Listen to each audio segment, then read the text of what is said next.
We'd like to welcome Professor Gordon Flake to speak on Lurching towards Normalcy, Insurrection, Inauguration, Impeachment. Thank you.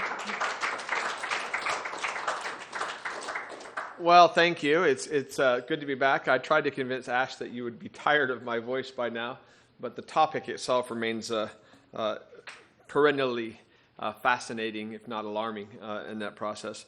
Let me also acknowledge the traditional custodians of the land on which we meet, the Whadjuk people of the Noongar Nation. I would note that this week I saw a news report that they have translated the Bruce Lee movie Enter the Dragon into the Noongar language, which I think is wonderful. I think you may recall from previous remarks I made, I was born and raised on the Navajo Nation, a remote Native American tribe in the northeastern corner of Arizona. And about a decade ago, they translated Star Wars into Navajo, and it's this big hit. So we're working on it. It's a good thing. Before I get to the three I's, and the bulk of my remarks tonight, insurrection, inauguration, impeachment, I thought I'd give a little bit of context about something fundamental that has changed. And I'll give you a little bit of a personal anecdote about this as well. In 1998, I was in Washington, D.C. I was hosting a North Korean delegation. The vice foreign minister at the time, Kim Gae-gwan, we had been running this program for a couple of years, and we'd run out of money, so I no longer had the fancy stretch limousines. I had my minivan, a Ford Windstar minivan. I had to scrape the kids' Cheerios out of the back seat, and I put the vice foreign minister, and I took him out to Great Falls Park. Those of you who've been to Washington, D.C. will know the Potomac River comes down. Beautiful park, and we had Kentucky Fried Chicken, KFC, in a big bucket. And I was talking to him. I said, you know what? The name of Korea, particularly the name used by North Korea, Joseon. Joseon literally means the land of the morning calm. Those of you who have been to Korea might know it's called the land of the morning calm. I said, that's really a bad name for your country. And he says, what do you mean? I said, well, I live in Washington, D.C., and I'm exactly 12 hours different time zone from you. And every single morning, I wake up, and there's no calm in the morning because you have done something. You've tested a missile, done a nuclear test, some provocation, and the news has always said that I have to react to first thing in the morning. So my mornings are never calm in dealing with your country. And he laughed, and I laughed, and the very next morning, North Korea tested a missile over Japan, which proved my point. It's the closest I've ever come to being prophetic, right? The thing I want to tie that little story to is Twitter. I have spent the better part of the last 4 years absolutely dreading mornings because I knew that I was going to wake up to some outrage, some statement, some tweet that was going to dominate my day. Media calls, discussions, taxi drivers, people serving camera. Did you see what Donald Trump said? And all of a sudden, since the 8th of January, it has been so wonderfully quiet. We do not have this stream of consciousness, knowledge of exactly what some person is thinking at exactly some point of the day. And it is remarkably normal. Hence the title, Lurching Towards Normalcy. We're not there yet, but it really has been a breath of fresh air. So let me address the three I's. Insurrection, inauguration and impeachment, and then I'll talk a little bit about where we're going in the future and how it impacts Australia-U.S. relations. As you all know, the U.S. Election system is such that after the election is over, each state individually, certifies the election results, and then on the 6th of January, those certified election results are received by the Vice President, counted by the Congress, and in a rather symbolic, formulaic effort recognized as being true and official, and that's part of the process leading up to the inauguration. It did not go as normal this year. Now, let me give a little bit of context to this, too. The evening of the 6th of January here in Perth, I was having dinner with two close friends, and I was more optimistic than I had been in a long time, because for those of you who are following the results, the deep south state of Georgia had, in a historic turn, along with my home state of Arizona, voted for Joe Biden, right?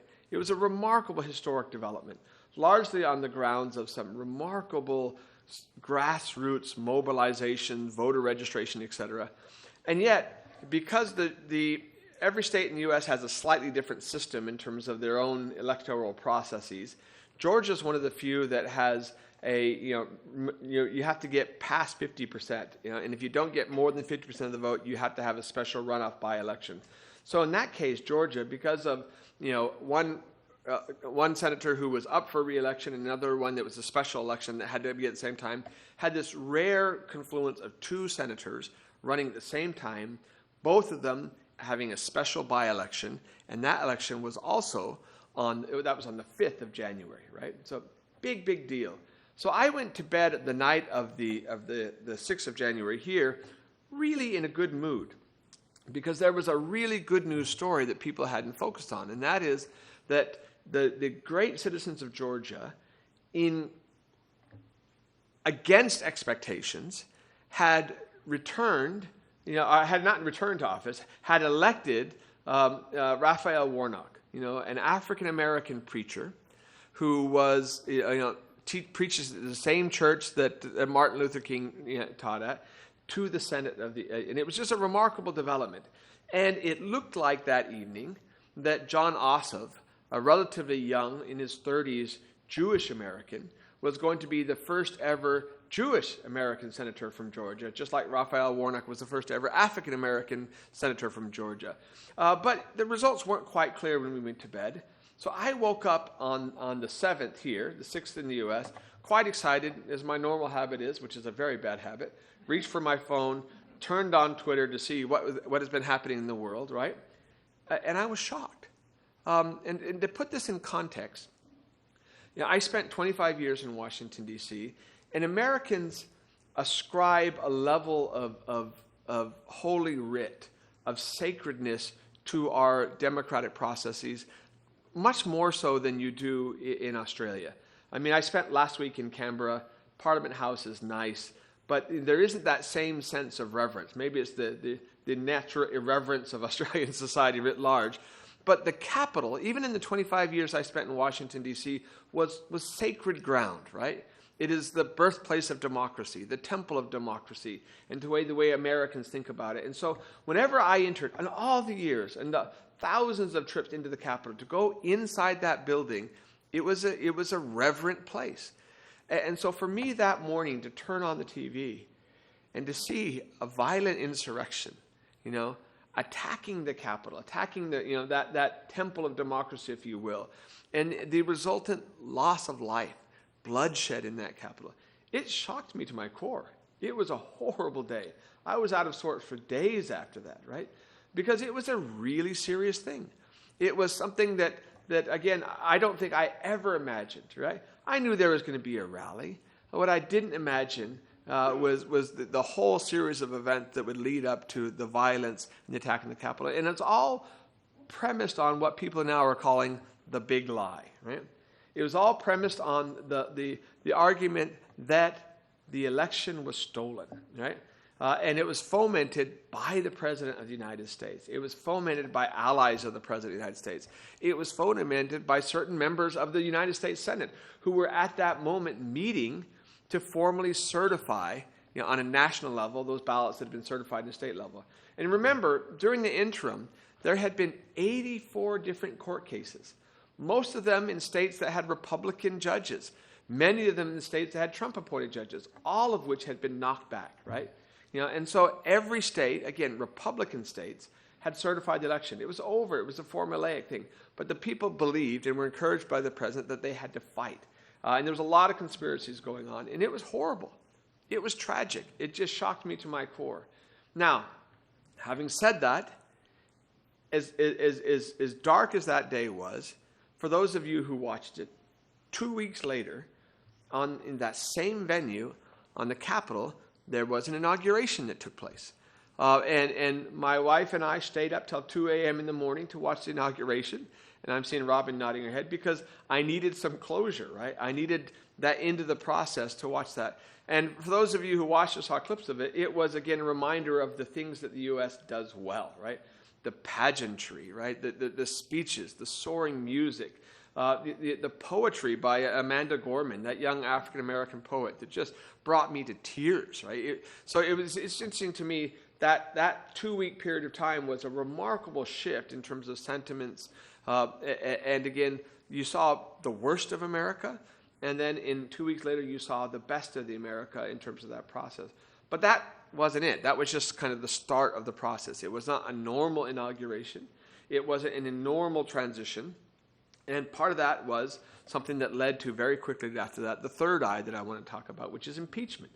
The decision on the part of the House of Representatives to move precipitously before the president was inaugurated to say, look, the act of the former president of the United States, Donald Trump, to incite violence, to urge his supporters to go to the Capitol, is tantamount to treason, tantamount to encouraging insurrection. So he was impeached for the first time ever, for the second time. So again, a quick clarification here. Impeachment is an act done by the House. Whether or not that impeachment is held to be a conviction worthy of removal from office is a separate step altogether. So Trump was not unimpeached by the failure of the Senate to convict him. He just was not removed from office. And remember, there was a push to do this impeachment trial before the inauguration, because according to the Constitution, impeachment is a remedy to remove someone from office. And at the time, you won't be surprised to know that then Senate Majority Leader Mitch McConnell said, we don't have enough time, this is too rushed, we'll have to do the trial after the president's gone from office. And then immediately after the inauguration, when they started the impeachment proceedings, they said, well, we can't do him after because he's no longer in office. And so we can't do it before, can't do it after. They went ahead with it. It was a necessary process in terms of the national psyche. You can imagine there were a lot of people who were deeply frustrated that they did not call witnesses, that it didn't go on long. It became pretty clear that, after the initial shock had worn off and a number of Republican senators had expressed their dismay, if not their outright anger with Donald Trump, they then went home and met with their very radicalized bases and realized that there was danger in that approach. And so they quickly came back into line. And so in the end, the vote was, I think, 57 to 43, in favor of impeachment. It requires a 2/3 majority. So Donald Trump was not, convicted in that process, and went on his merry way, albeit without his Twitter in terms of that process, right? So that's kind of where we stand right now. There were several political considerations in play for the Senate. Number one was they have a very big agenda in front of them. They need to get the president's, President Biden's cabinet confirmed and in place. They needed to deal with COVID. They needed to deal with an economic, stimulus package, an economic relief package, a COVID relief package. And all of that was at risk of being held up in the process. And they made the political judgment that the point was made that there would be ongoing efforts to kind of do a special 9/11 type inquiry into this process, that no matter what they said, they weren't going to convince enough Republican senators to convict, so we might as well move on in the process. And that's kind of where we are today. Yeah? So let me move on with a couple of other things that I think are worth touching. And I thought I'd reserve the bulk of our time just for questions, because the number of issues that we're dealing with are so diverse. It might be useful just to have a conversation of issues that you're concerned about, confused about, angry about, happy about, as long as you'd like to address those. But let's talk about COVID. On the day of the insurrection, 313,000 Americans contracted COVID. One day. One day, right? You may have seen this week there has been a rather somber commemoration in the United States because we've passed the 500,000 mark. 500,000 Americans have died because of COVID. And it was it's just shocking for a developed country, a country that should have been among the world leaders in a response to this, to have so criminally been negligent in terms of how they responded to it. The good news is this, and again, there's a strange correlation. I think that the 313,000 thing wasn't the 6th, it was on the 8th. It was on Friday the 8th. That from that day on, that's the day that Donald Trump was banned from Twitter, right? The number of cases has dropped like a rock, precipitously. So as of today, there were 64,000 new cases contracted. Now, In an Australian context, you will all remember just 3 weeks ago where one case shut us down for 2 weeks, right? So today the United States had 64,000. It's horrific, it's unimaginable, but you put that in the context of where we were before at 313,000 in a single day, you get some sense for the progress being made just by stopping the shedding of misinformation, just by consistent messaging and leadership on that front. There's also a relatively good news story on vaccines. Again, a year ago today, every news story you turned on to told you that vaccines were going to be years away from development. And as of today, 44.5 million Americans have already received at least one dose of the vaccine.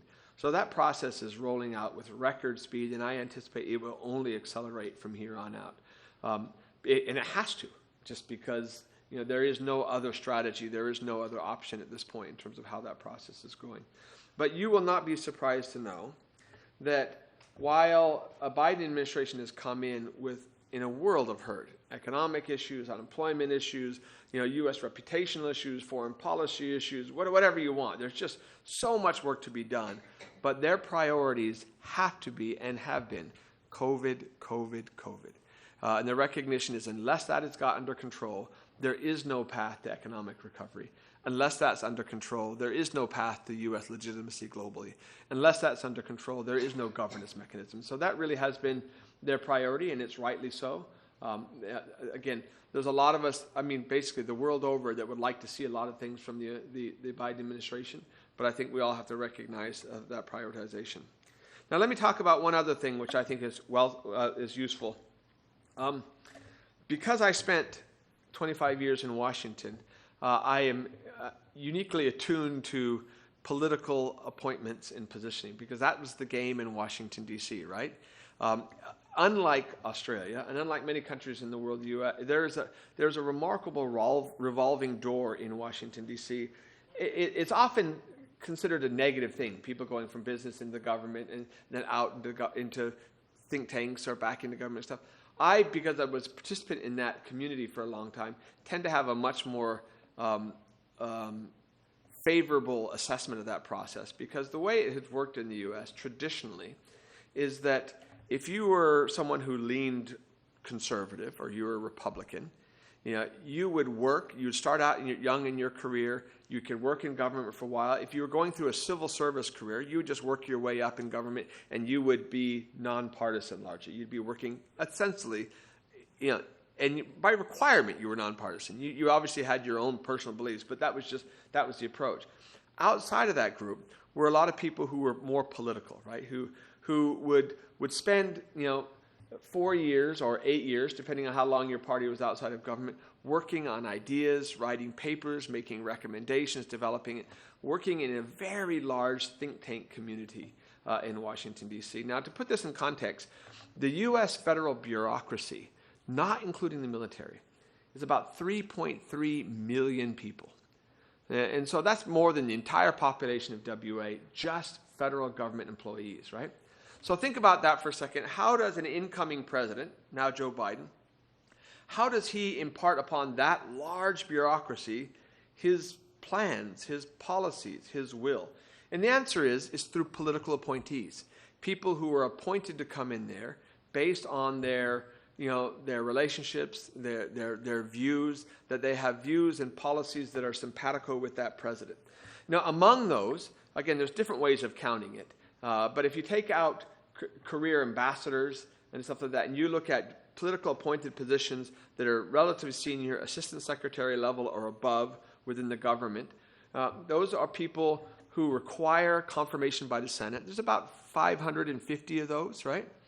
550 people that require, there's more, there's 1,000, but if you go to lots of other ones, the core assistant secretary above that require that level. Now, I wrote an article 4 years ago, right around March, right, that said, follow the people. You've heard the famous line, follow the money, right?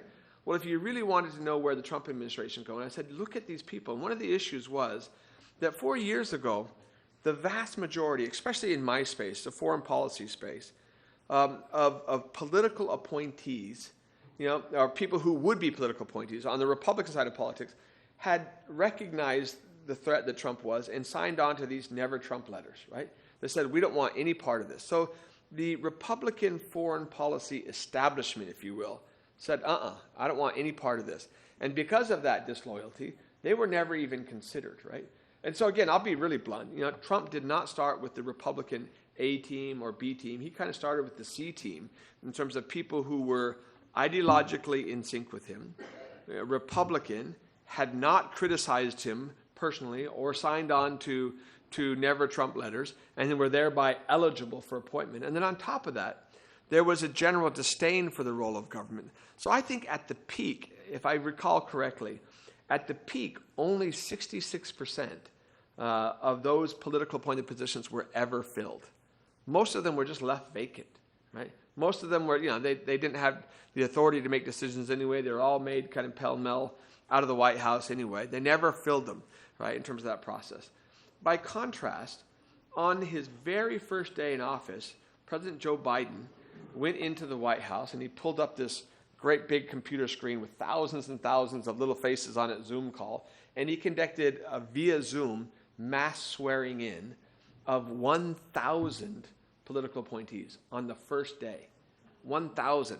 Now, these were not Senate confirmed. They were not the senior ones. They're the ones that they could just do it under that. So obviously a lot more to go. The problem on the senior level has actually been more difficult just because we didn't have a normal transition. The Senate wasn't functioning properly. You had impeachment and other issues on the book. And so actually the pace of cabinet confirmations has actually been slower under Biden, than it was under Trump, just because the Senate is slowing down that process, right? And we've seen today some gradual progress, but it's going to take a while, given a narrowly divided 50-50 Senate with the vice president as a tiebreaker, to get moving on that front. And this is a bit of a challenge. The good news is that for everybody who despaired, what happened to the America that we knew? What an insane last 4 years this was. What are the crazy things they're doing? The way the U.S. system works is those people didn't go away.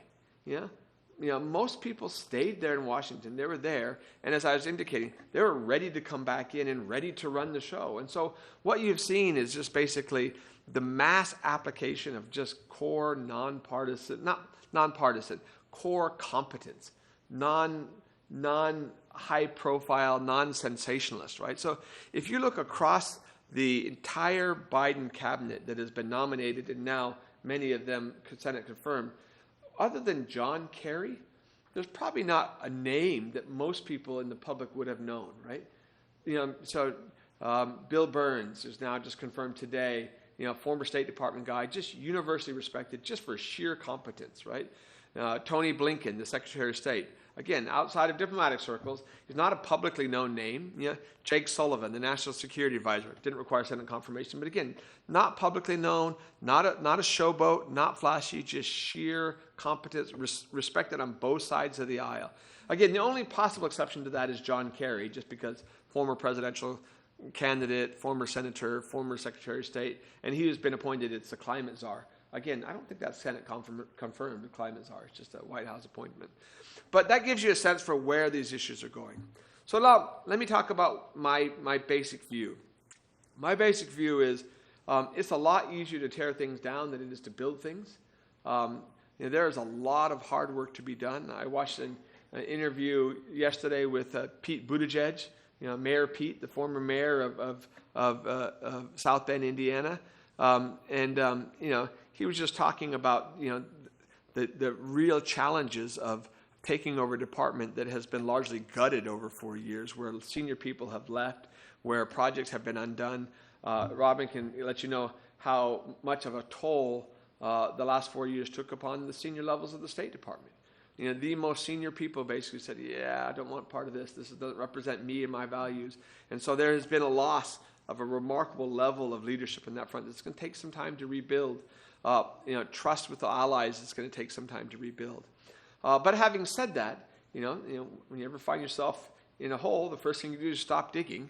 And I think if you look at the last, almost 4 weeks now, the Biden administration has done a lot better than stop digging. They're proactively kind of building the stairway back out of the hole. But it's a tough task to go ahead. Now, let me look at this from an Australian perspective. You may be aware, about 3 weeks ago, we hosted the leader of the opposition for a public speech, Anthony Albanese, and he was very liberal with his criticism of the current government in Australia for being so close to Trump, and of the view that was dangerous. And I, in the course of 3 or 4 days after that, fielded many media calls where the first question was, do you agree with Anthony Albanese, right? And I have institutional responsibilities, right, as representative of the Perth U.S. Asia Center. And so, particularly when it comes to Australian politics, I had to approach this not politically, but analytically. And my analysis, shared in every occasion, was this, is that Australia probably did a better job of managing the Trump era than any other U.S. ally in the world. Right? And it was a hard task.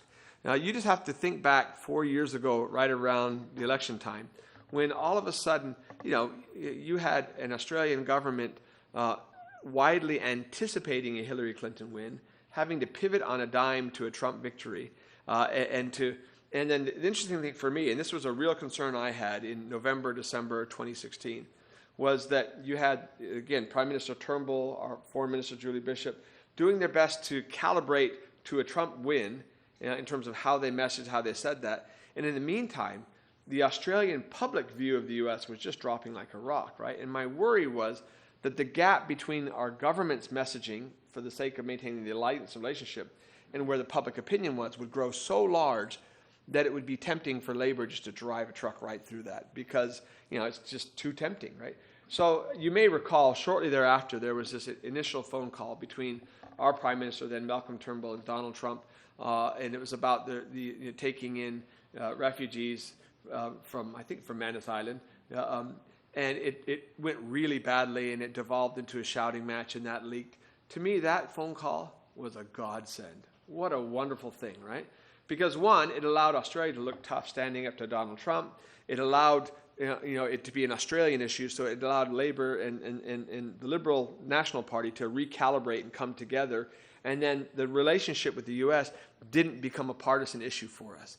And then over the course of the next 4 years, it was tough. I mean, just ask Canada, ask NATO, ask South Korea, ask Mexico. It was a real tough time, to manage that relationship with the United States. Now, Australia had some inherent advantages. Right? One, we have a trade deficit with the United States, right? That means we're not target on our head, right? Two, we spend more than 2% of our GDP on defense. So we're in the gold star characteristic. And we've got really skilled diplomats, plus Greg Norman, right? So those help, right? And we leveraged everything to manage that relationship very well in terms of the process. So my view, and this is what I've espoused in the weeks since the insurrection, inauguration, impeachment, is that Australia, of course, will recalibrate.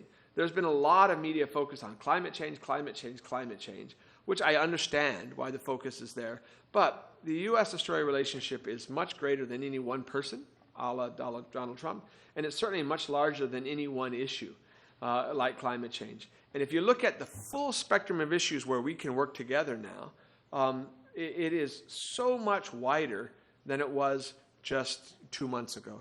And to put that in context, I would note this, that we as Australians are the ultimate joiners, right? We love international organizations, we love international meetings, we love international treaties. We are multilateralists at the core. It's hard to find an international agreement in this region, at least, that Australia hasn't been involved with in the very beginning and an enthusiastic advocate for in terms of that process, right?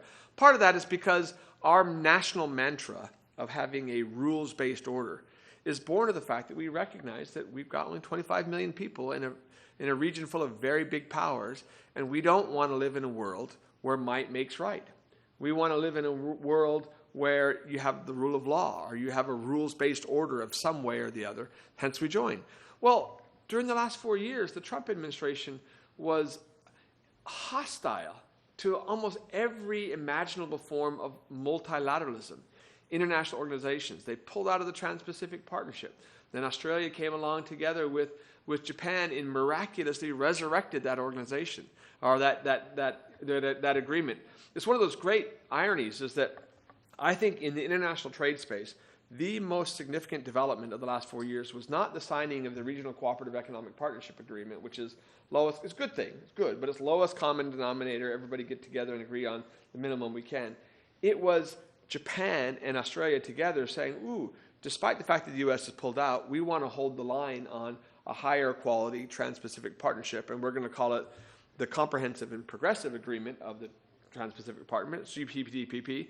The problem is both Japan and Australia, as treaty allies of the United States, did not want to offend the orange guy, and so we couldn't celebrate this great accomplishment. So it's like, yay, TPP, but we never did anything or said anything about it, but that's there. We did that, right? And now if you think about it, the U.S. is going to be so proactive at trying to prove once again that it can be a good citizen in the region. And they are going to be eager to show that. And they're going to look to Australia to be their partner and their advocate in the full spectrum of multilateral organizations, institutions, standards, and norms and agreements. And so, yes, there will be concern about climate change. I don't think that there's anyone in the U.S. right now that thinks climate change, our number one problem is those Aussies. That's not going to be the issue, right?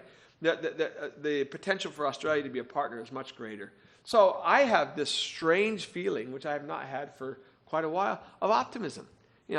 Tough times, but there are these green shoots that should give us a sense that there's a positive direction that is going. And if nothing else, we can look back with this tremendous sigh of relief at January 6th and just think what could have been. We can look back at the election on November 6th and think what could have been. We could look at the results of the Georgia election on the 5th of January and say what could have been.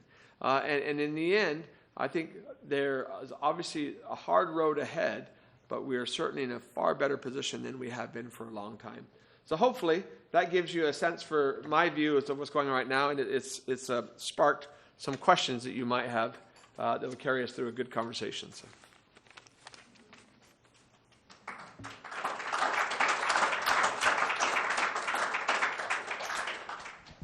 So we'll just ask if you could introduce yourself as you ask the question. So we might start with Sue.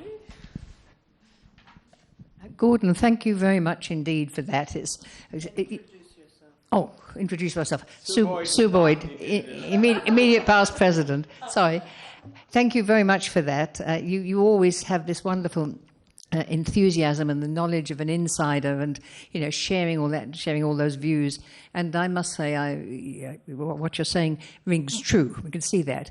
My question I have is now, what about China? Because one of the things about dealing with China is this question of how far we actually want to distance ourselves from the United States, given that the United States has got this quite serious disagreement going on with China.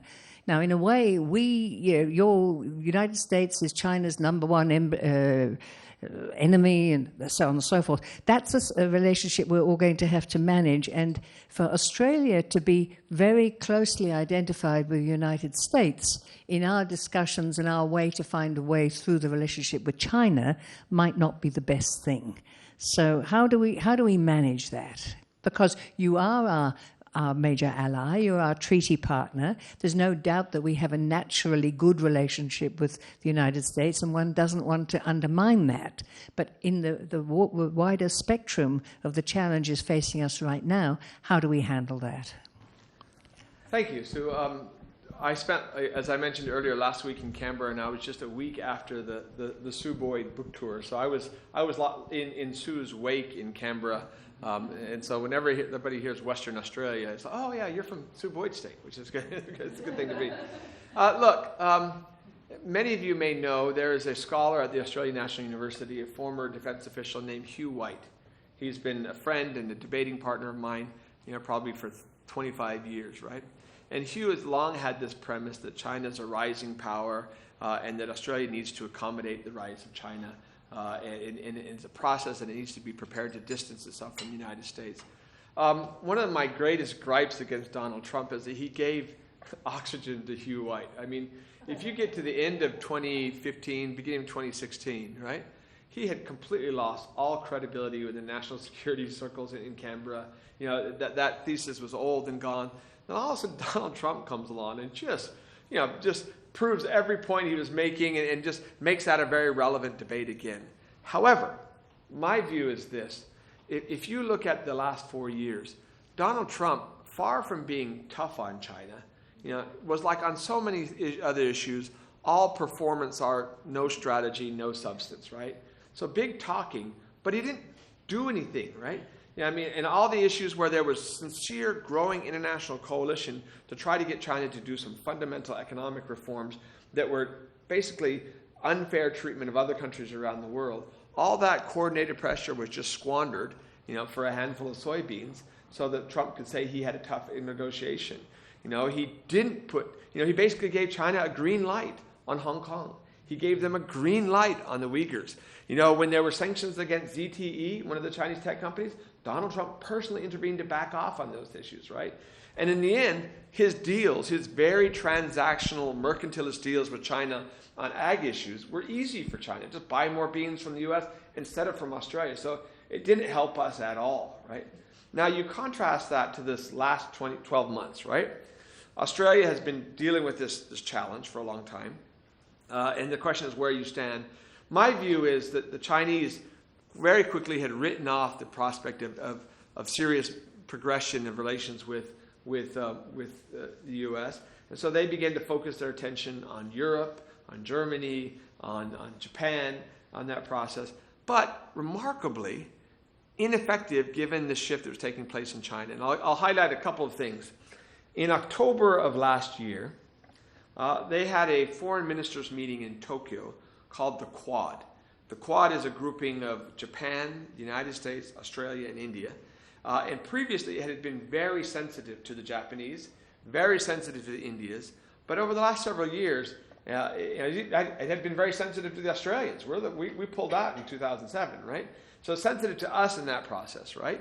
But in the last 4 years, all 4 of those countries are enthusiastic about the Quad. In fact, I've said for the last year that you can measure how important something is to Australia by the willingness of our cabinet ministers to do quarantine for 2 weeks when they come back from a meeting, right? So Linda Reynolds, our defense minister, and Maurice Payne, the foreign minister, made the decision to go to Washington, D.C. for the Osmond ministerial meetings in July, came back and did 2 weeks of quarantine. In October, Maurice Payne made the decision to go to Tokyo just weeks before the U.S. election. Now, to be clear, Mike Pompeo is not somebody who is generally held in high regard in diplomatic circles. I don't think that Sue Boyd has ever used the term swagger. Didn't use it in your book about diplomatic swagger, and define that as swagger as humility, as Mike Pompeo did. And yet, the Japanese hosted a meeting. Australia and India foreign ministers rushed to Tokyo to embrace the Quad and embrace Mike Pompeo weeks before the election. Why would they do that? And I argue that had far more to do with Chinese overreach than U.S. outreach. It wasn't an applaud of what the U.S. was doing. It was an open expression of concern about what China was doing. Now, let's get back to Australia in particular, right? We have been the victim of some very aggressive attacks from China economically. We had my colleague Jeff Wilson, who's our director of research. Ostensibly, the Perth U.S. Asia Center, when we were established 7 years ago, we made a decision that we weren't going to be a China center because when we were set up, we surveyed the landscape, and everywhere in Australia was China, China, China, China, China. And we thought, well, look, nobody's paying due attention to Japan, to Korea, to ASEAN, Vietnam, Indonesia, India. We're going to be Indo-Pacific. Of course, we don't ignore China, but we don't have a China mission as a center, and we haven't, right? The last year, my colleague Jeff, who is our director of research, has loved to exalt the fact that he gets more media mentions than me. Right? His bubble is bigger than my bubble in our media assessment, right? And our number one topic has been China.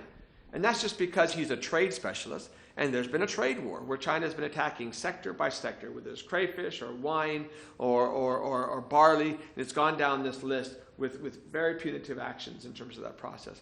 Now, the interesting thing about that is there was long a belief that, again, there's this debate in Canberra. If we had just not been so close to the U.S., which again, these were not based on being close to the U.S., or if we had just not called for a special inquiry on the origins of COVID, and then the Chinese came out with this list of 14 complaints, which is basically, these are all our problems with you. Please stop being Australia. And then we'll be okay. As long as you're not Australia, we'll be okay with you. That argument, right?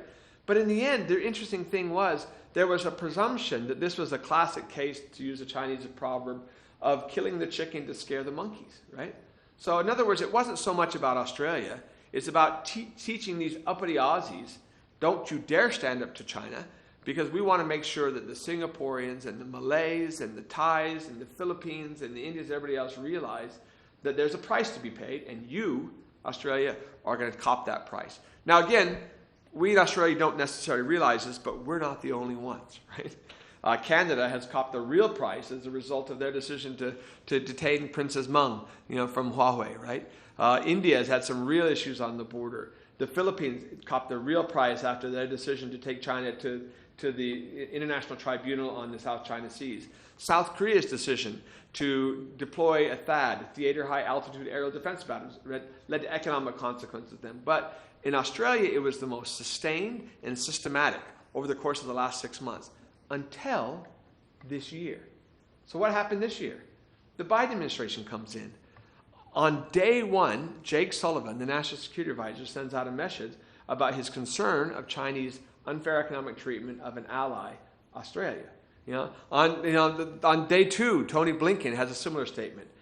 Just last week, there was a coordinated statement of 87 countries concerned about hostage diplomacy, what China has done with Michael Kovrig and Michael Spavor, and that's a coordinated effort. And what you've seen then is this remarkable shift from China's approach 6 months ago to now. And I would argue they're doing it because they recognize that in contrast to the Trump era, when it was all about Trump, you're dealing with a coordinated country that actually cares about allies, right?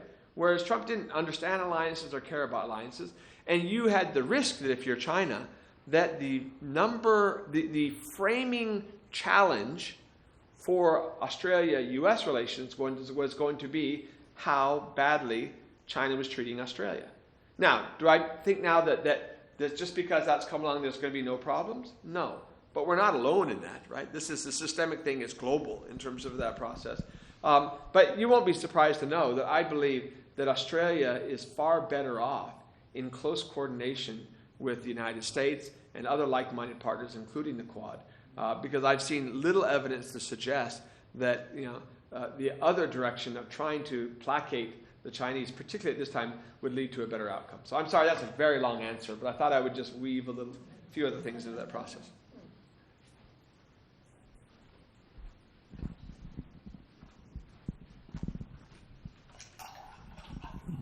Good evening, Mike Brennan. And my question is this. You'd have to say that the Republican Party has taken an absolute hammering over the past 4 years. They lost the House, they lost the Senate, they've lost the presidency. So in the lead up to the midterm elections, do you have any predictions about what's going to happen with the Republican Party? My favorite tweet, meme, whatever it is, that came out after the election was, my goodness, in 4 years, Donald Trump has cost Republicans the White House, the Senate, and the House. He did make America great again. But look, at a more serious level, I may sound like I'm this waving, screaming liberal, anti-Trump, I'm liberal as in progressive Democrat here. But I was originally a Republican. I registered as a Republican voter all the way up until 2010 when I changed my registration to independent. Now, as an Aussie citizen, I've got 2 weeks to figure out whether I lean Labour or lean Liberal, and I can't figure it out yet, right? So that's not where I am politically in terms of that process. I am deeply concerned about the ongoing trajectory of the Republican Party. And there's two things that happened which I think were really, really telling, right? There was an effort in the Republican Party to censure Liz Cheney. Liz Cheney, as you may know, is the daughter of former Vice President Dick Cheney. She's now the minority whip, so she's the third in command among the House Republican leadership. And she voted for impeachment. And so they had a vote among the Senate to censure her, to deprive her of her leadership position because she dared to say something bad about Donald Trump and to vote for impeachment. And they did something quite unique. They allowed for a secret ballot. And in a secret ballot, she won 2-1. Right? Yeah. Yeah, and in contrast, there have been numerous other occasions where you don't have a secret ballot, including the impeachment vote itself, where you didn't have the exact same results, right? It's because basically what it is the Republicans today, anybody who's got half a brain, is terrified of their base. They're terrified of Donald Trump. I don't think they should be, but look, I think many of you saw a year ago in January when my cousin, former U.S. Senator Jeff Flake, was here, right? And he's someone who stood on principle and lost his job, right? He would have lost the election. He decided not to stand for election because there's no chance in the world he would have won if he was anti-Trump. He was succeeded by Martha McSally, right, temporarily, he was succeeded by Kirsten Sinema in the election. But Martha McSally, the other Republican who was appointed instead, had to take a very Trumpist position, and eventually she lost, and now Arizona has 2 Democratic senators in that process, right? But he gave a speech shortly thereafterwards at the Harvard Law School where he says, you can always get another job, but you can't get another soul. The truth is the number of Republicans who have taken that position in elected positions who are currently in office today are 5. I would say Ben Sassa, welcome back, Senator from Nebraska, who kind of said the right things a little bit for the last 4 years, but he voted for impeachment. Mitt Romney has come out with some degree of real courage on that front. There's Ben Kitzenbrink, a congressman, in the House. There's a few others. I mean, there's probably more than 5. But the numbers are really, really small because we still haven't worked our way through that, right? So the question you ask is the key, and I don't know the answer to that. And the answer is, what happens 2 years from now? You have midterm elections. And this, to be honest, if you're an Aussie looking at this, or you're a Japanese or a European looking at it, there is this terrifying fear that the United States went insane for 4 years, and they could do it again, right? And so in 2 years from now, we're going to have midterm elections. And traditionally in the United States, midterms are an indictment on or an evaluation of the in party, and opposition parties tend to do really good in midterm elections, right? That's just how it generally tends to work, right, in terms of the process. So the Biden administration, I think one of the reasons they moved so quickly to move beyond impeachment and to focus on getting this $1.9 trillion COVID relief package out the door is they have to show results. They need to have the health situation better, the economy better. They've got to have people feeling good because they've only got an 8-seat majority in the House, narrower than it was last time, and the Senate is split evenly 50-50. Right? So it's a really touch-and-go game for that. And again, obviously they can't win back the presidency in 2 years, but they could stymie the Biden agenda if the Republicans take over. And so that's a real race. And I don't think anybody knows the answer to that yet. As I said in my opening remarks, I'm quite optimistic. The early steps suggest they're doing a pretty good job of it, but it's a tough job. The real question is, what does Donald Trump do? One, he's been deprived with Twitter. That's good. But he's speaking today at the CPAC, the Conservative Political Action Committee, I think it is, this big conference. And if he decides to go full-on, revolutionary and to break from the Republican Party and start his own Donald Trump party, to be honest, that would be great, right? Because that would split the party and they'd have no hope of winning. My overall assessment is I tend to be more optimistic than those who are worried about a pendulum swing back. I tend to believe that demography is destiny, and that what we saw in Donald Trump for 4 years was the last gasp of that sector of the electorate, right? And again, what we saw in Georgia and in Arizona, I'm hoping will be replicated in Texas and in North Carolina and even South Carolina as we build with a younger, more diverse demographic that looks more like America it does today. That demographic swing continues, but it's not a foregone conclusion. That's something that's going to have to be fought for. Sorry, again, I'm doing long answers. I apologize.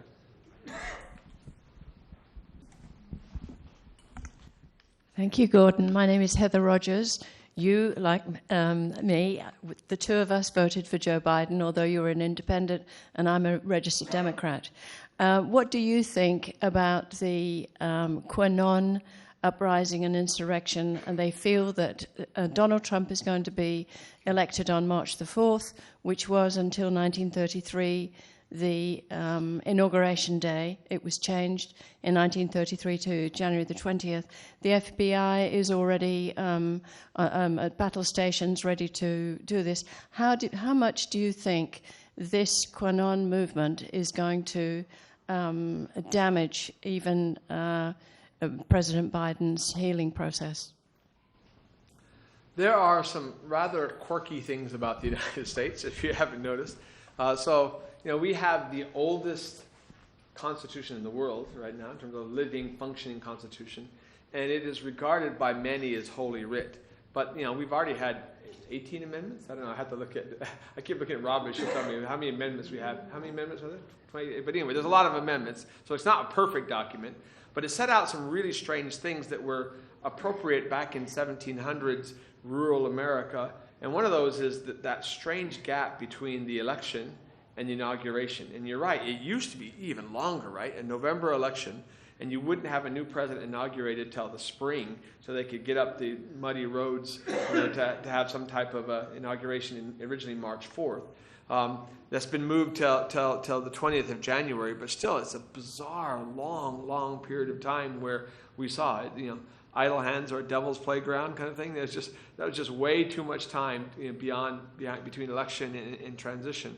So now, having said that, the focus of your question is on something called QAnon, right? So Q is a conspiracy movement. No one knows who Q is, but they had these great prophecies that the 6th of January was going to be the day of thunder, and that was going to be when the people would rise up and take back their government, because they all believed the big lie.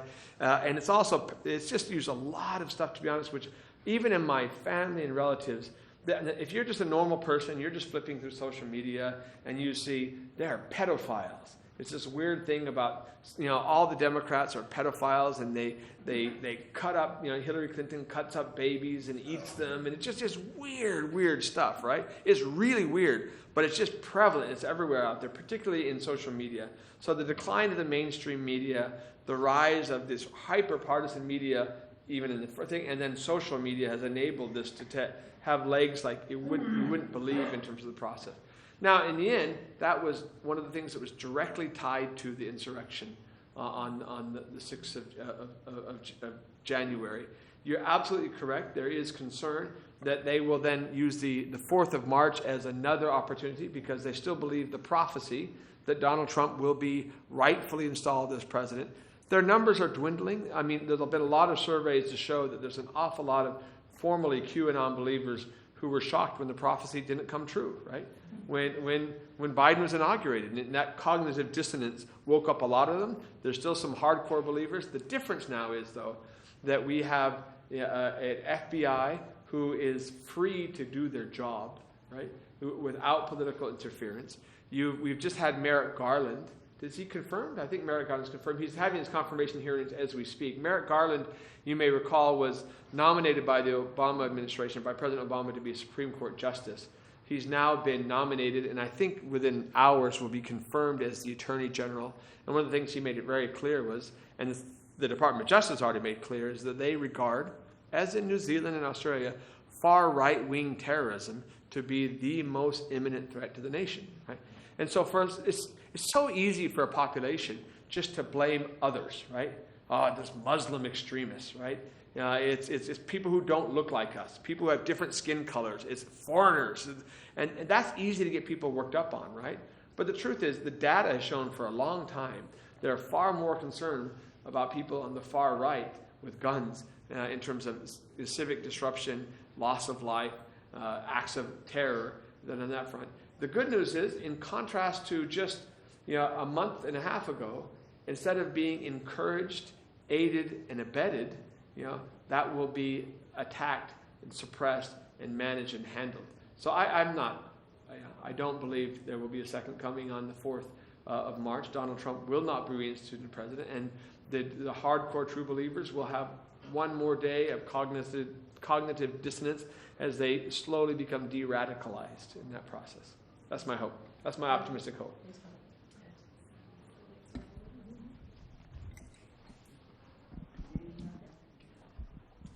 Ian Porter. I'm afraid I don't share your optimism about America and about Australia's alliance with it. If we look at America historically, we had equality pretty well on a par with Australia, over the last if we look back 40 years, 50 years.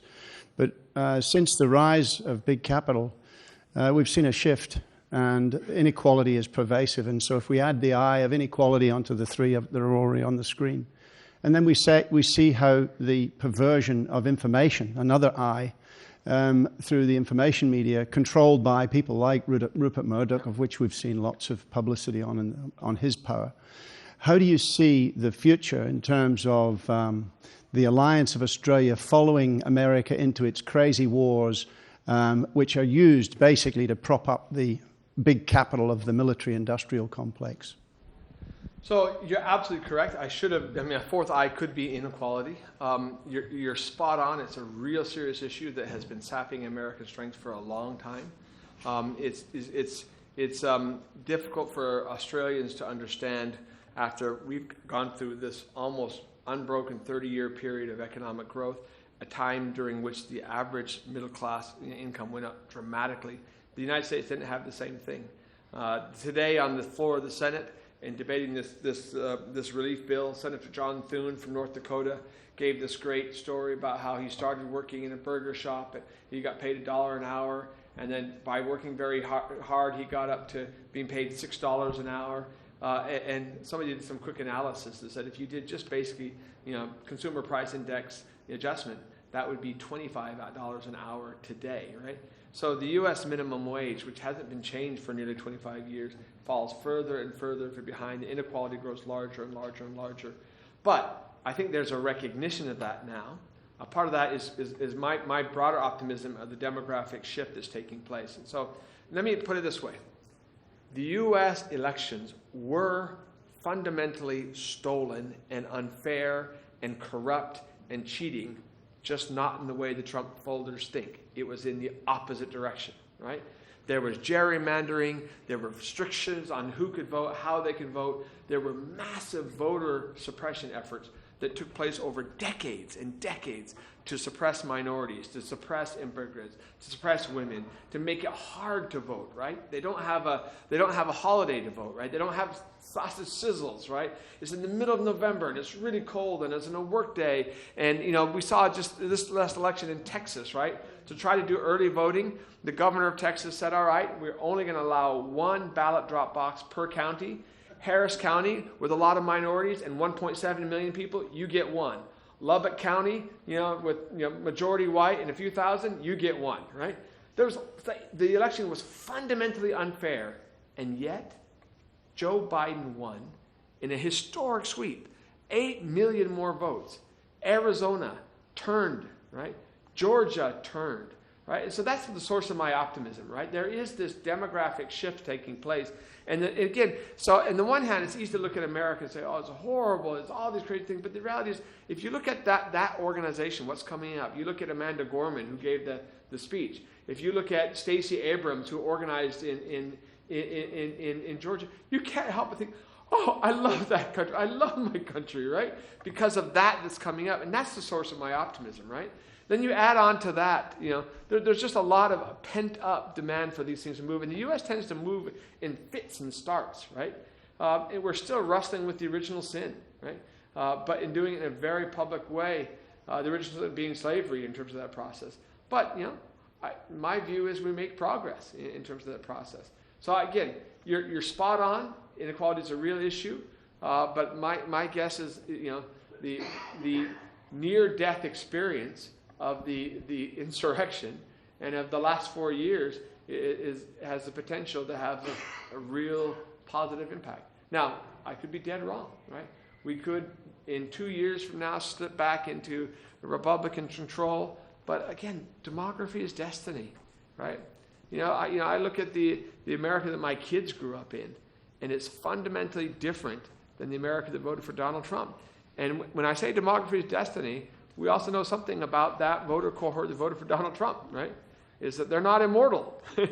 That moves on, and that's shifting. And so, if I look at the state of Texas, And if I look at the state of North Carolina and South Carolina, Florida's kind of crazy.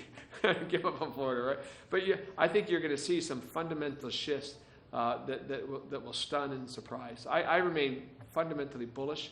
And in contrast, to be honest, everything, I arrived in Perth 7 years ago, having brought with me from Washington a fundamental skepticism about China. I've been to China 30-odd trips. I've been to 40 cities in China, have hundreds of really close friends in China, would never for a second consider myself a China basher, but I came here far more concerned about Chinese weakness than Chinese strength.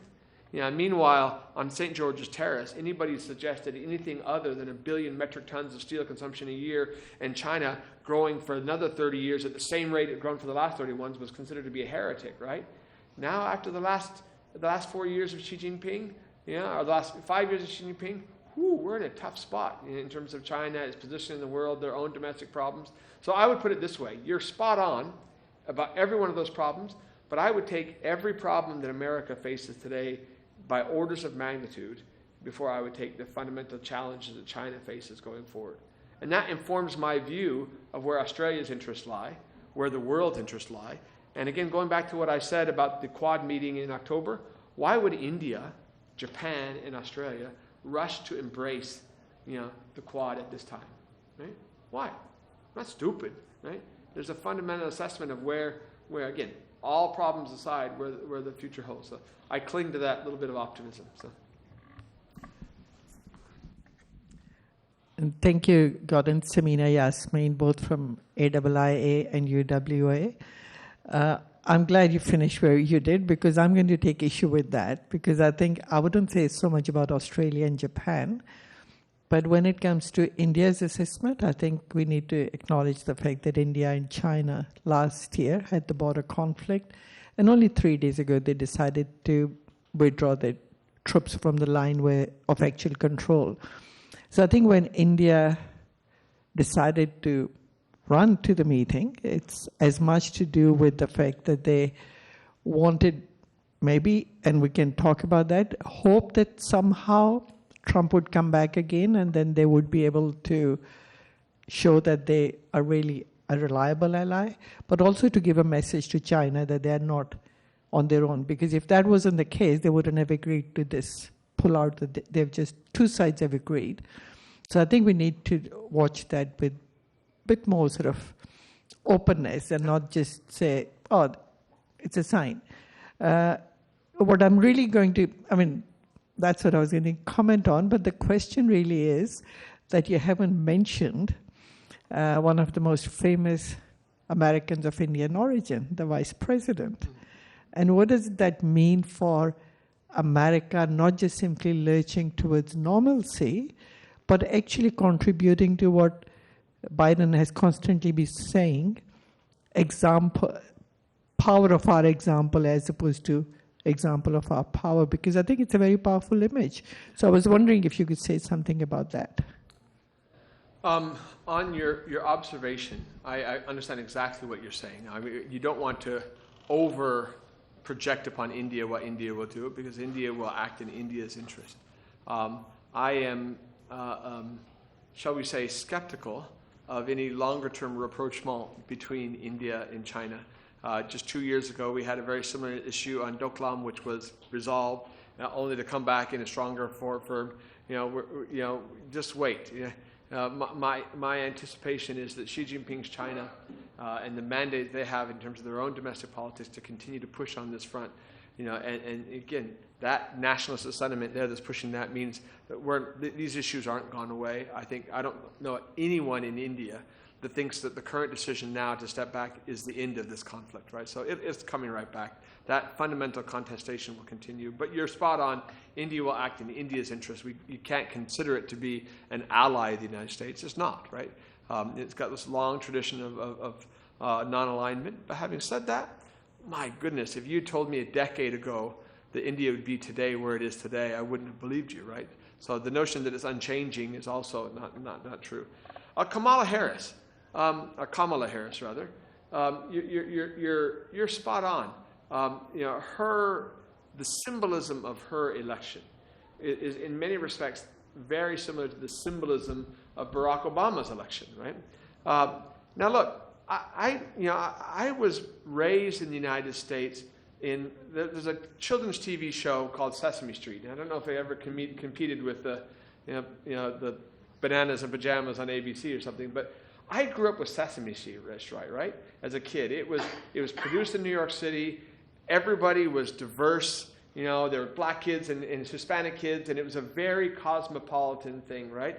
And if you think of my generation, the sports heroes were Michael Jordan. The pop heroes were Michael Jackson. The most popular TV show was The Cosby Show, which is problematic for another reason altogether right now, right? But, and so for my generation, the idea that America would vote for an African-American president was not strange at all, right? And so I remember all my Japanese and Korean friends at the time saying, America will never vote for a black man for president. I'm like, what are you talking about? Of course we will. At the inauguration of Barack Obama, was so naive. I did not understand how a large segment of our population would react to it. And here, I'm going to be really blunt, right, on this. There is a horrific joke which helps explain a fundamental problem you have with the major population in America, including relatively inaffluent, or poor Americans, right? And that is, what do you call a black doctor? And the answer is the N-word, right? Shocking joke, right? But that tells you something you need to know. That for a long time, and Lyndon Johnson said this. He says, as long as you give someone, no matter how poor they are, someone to look down upon, they will let you rob them blind. He said that when he supported the Civil Rights Act in 1964 and said, we've lost the South for generations, right, to come. He said that. That was his quote, right? So this notion that, you had a core segment of our population that, like it or not, were fundamentally racist, and all of a sudden, for 8 years, they had to see a Harvard-educated, very articulate, brilliant president, and his Ivy League 2-degree educated wife, brilliant, with their beautiful family, on TV every single day. And it was just cognitive dissonance. You couldn't believe it. So he can't be American. He's a Kenyan. He's a socialist. He wasn't born here. All these crazy, we don't believe his birth control, right? Not birth control, his birth certificate, right? All these things coming out in the process, right? And it was just a really hard thing. That was a fundamental problem, and it was born of the divides in our country. I completely misread that, right? From day one, the Republican minority recognizing that it was in their interest to say, our goal is not to advance our policies, not to advance our ideology, but to make sure that Barack Obama is a one-term president, right? And there was support for that, right? And it's that same group that's carried on into the QAnon and gone forward and that stuff, right? But that never represented America. In the last 4 years, not at no point, at any point during his 4 years presidency, did Donald Trump enjoy majority support. Okay? Right now, Joe Biden's approval rating is about 56%. He's 10 points and more above where Donald Trump was for his entire presidency. On handling COVID, he's about 64%. He's got a third of Republicans saying he's doing the good thing, right? And there's a hard way to explain that any other way than the fundamental difficulty of dealing with race with a certain demographic in the United States, right? So, going back to your question, Kamala Harris, was a really powerful symbol.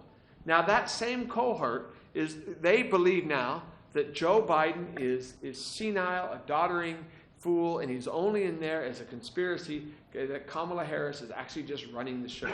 But that's not what the majority of Americans see.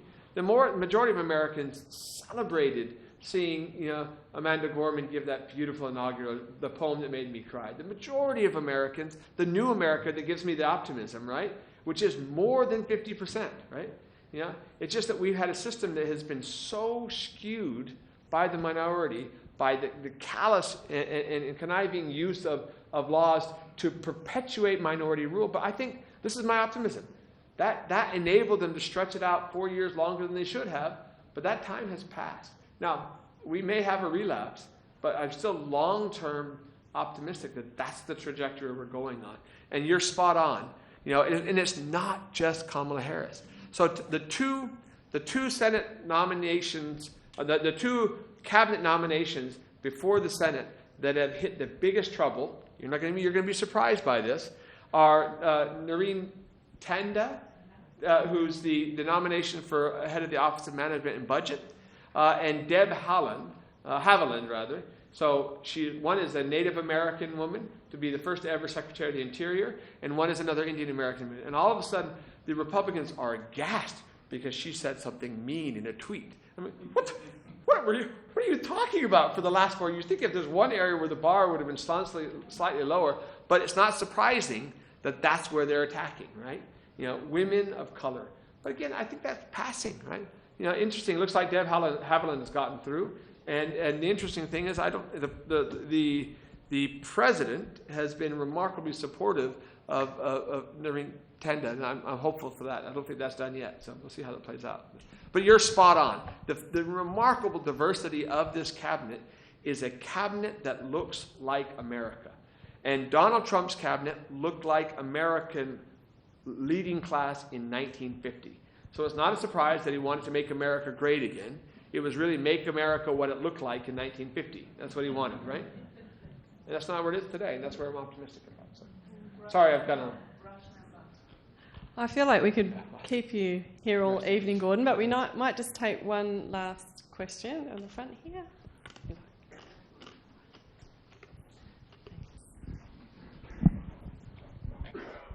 Gordon, Nigel Rogers. Just shifting back to foreign policy now of the United States and defense policy, and thinking of two specific countries. First, the United Kingdom, which is supposed to have a so-called special relationship with the United States. I don't think President Biden is a fan of Boris Johnson. Secondly, he didn't like the fact that the UK left the EU. And he certainly doesn't like the arrangements in Northern Ireland. He has Irish roots.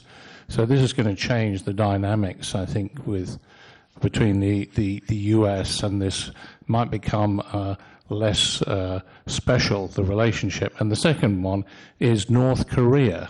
How is the United States under a Biden government going to handle North Korea? Trump kind of cozied up to what he called Rocket Man. We kind of had a lot of publicity, but nothing ever really happened.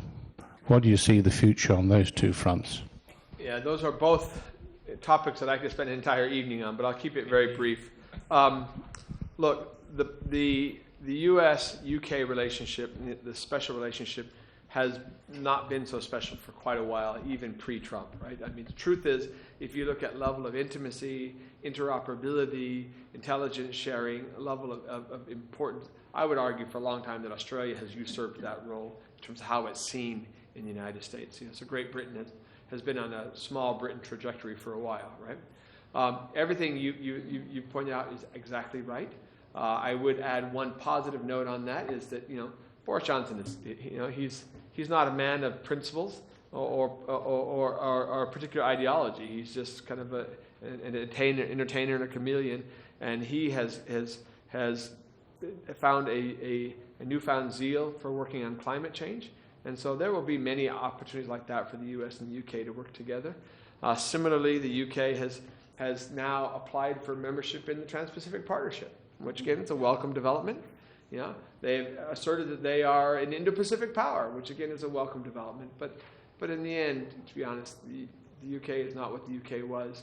Those are relatively minor issues. Of all the issues that Biden administration is dealing with, the UK will not take a lot of his time or thought in terms of that process, right? It's not a priority. North Korea, again, this is an issue I've worked on personally for the better part of 30-odd years. I was simply aghast at what happened in the Trump administration with North Korea. I did my utmost to be open-minded, to think maybe that 30 years of inside-the-box thinking that I had done was wrong, and that maybe it took someone of stunning ignorance and naivete to actually do something different. But in the end, like everything else, it was just a reality TV show. All Trump wanted was just he wanted to have the Singapore summit. The great breaking news this week was leaks now that Trump had invited to give Kim Jong-un a ride back to to Pyongyang on Air Force One from Hanoi, right? But it's just silly, no strategy, no plan. And the end result is this, that Trump inherited 15 years of close and careful international coordination, which included Russia and China and Europe and Australia and the international community, to make sure that North Korea's actions with this nuclear program and missile program were held within the bounds of the rules-based order. The Missile Control Technology Regime, the Non-Proliferation Treaty, the International IEA Safeguard, the International Atomic Energy Agency Safeguards Agreement, and that if North Korea broke them out, that they would have then a series of 6 different UN Security Council sanctions resolutions upon which they would be held as a consequence. That coordination in the first few months of the Trump administration actually went quite well. But then we got to Little Rocket Man, fire and fury such as the world has never known, and then Trump saw the North-South Summit and he said, ooh, I like that. It's reality TV, it's made for TV, it's great. And so we ended up having the craziness of Singapore. And since then, nothing has been done. It's been basically, we've suspended all reality on that front because Trump is not willing to do anything on it. In the meantime, North Korea has continued with the development of its missile program, submarine launched ballistic missiles, and its nuclear program. And now we're going to have to deal with reality. There's going to be a bit of a snapback, right? I don't think, in the absence of any real indication at all from North Korea that they're serious about negotiating, you're not going to see a jump back to negotiations. Again, it's a world of hurt. And again, Biden's priorities are COVID, COVID, COVID, not Kim Jong-un. And in the event that North Korea does something provocative, I think what you'll see is a coordinated international reality-based approach. And so the final thing I'll end on is Trump never understood America. Again, he was a 14-year-old boy's man or a 12-year-old boy's man, a version of what a rich man was like, with his gold stuff. And he's basically a 12-year-old boy's version of what a president was like, all the signing stuff and everything that work in terms of the process. And his view of foreign policy was very similar, right? He just liked the pomp and the pageantry, not the work. And he never understood, not just what Samina was saying, that America was not great because of the example of its power, but because of the power of its example. He never understood that the U.S.'s greatest strength was not just its military, but its alliances and its partners in the international system of standards and norms that he built and that Trump trashed, right? And so the good news is, to answer your question, is that going back to that, I'm confident that whatever the Biden administration does will be carefully coordinated with allies and partners in the international system, in response to it, and not done alone in a capricious manner. And that's optimistic for the full spectrum of foreign policy challenges. We're back in a reality-based world right now. I'd like to invite Brendan Augustin to deliver the vote of thanks.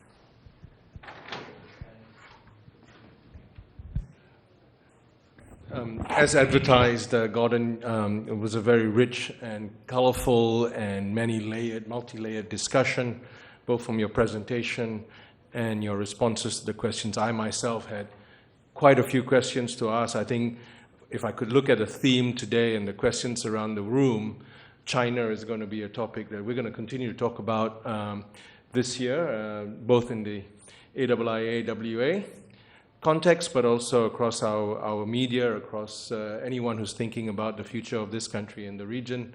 The question I had, you don't have to answer it, is, well, yes, we don't want to deal with China in the way that China wants us to deal with it, but what do we do instead? And it's the constrain versus contain. I guess constrain is something that Peter Varghese recently wrote about, but how do you actually put it in practice? Because everyone recognizes that this is almost an existential issue for the region. Anyway, I'll leave you with that thought, and thank you, and thank the audience, and thank our members for participating so vibrantly tonight. It's always great to have you here and listen to your insights and years of experience. We welcome you back anytime as a member of the audience to be on the other side and pose our speakers tough questions as they have posed to you. And otherwise, we welcome you as well to join us at dinner if you can afterwards. I think, Gonya, you're going to talk about that a little bit. And as usual, a small token of our appreciation.